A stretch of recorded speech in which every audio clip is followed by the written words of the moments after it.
ओं शब्द एभली एक शब्द से ओंर एभली शक्ति अच्छी जहाँकि ही आपणकर जीभ को हलैवा को दबनी।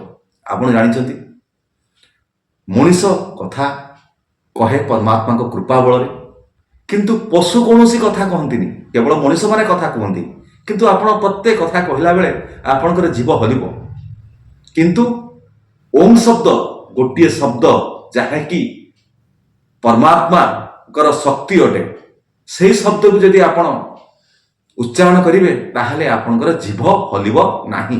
आपण माने परीक्षा कर देखंतु जो माने मोर एई कथाटा को शुणुचंती से निज को निजे परीक्षा करी ओम शब्द को उच्चारण करते देखिए जीभ हलिब नाही।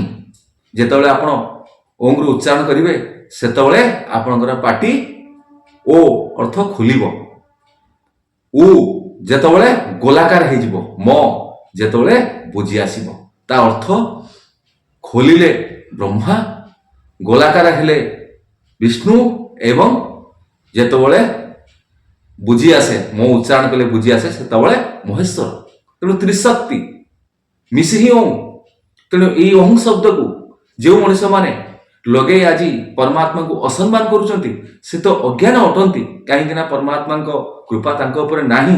जदि आपण माने लगाउथबे ताहले आपण माने आज ठारू निजे जेहेतु मनुष्य जन्म पाइछन्ती परमात्मा को कृपा बल परीक्षा करी देखंतु निजे जोठारे जो स्थान रे जेभली अवस्था रे अछंती मोर एही वीडियोटा जदि शुणुथबे ताहले ओं रो उच्चारण करंतु आपनकर जीव हलिब नाही। ताही ओं रो विशेषत्व अटे। प्रथमे आनिले आपण जे ओं शब्द जदि उच्चारण आपण करिवे आपनकर जीव हलिब नाही। जदि हलिब ताहले आपण मते मोर एई कथा सुनिला परे कमेंट बॉक्स रे कमेंट देबे। तेणु आपण जानिले एभली शक्ति रहिछि ओं रो जे आपनकर जीव हलिब नाही स्थिर होई जीव ताही परमात्मांकर सृष्टि अटे।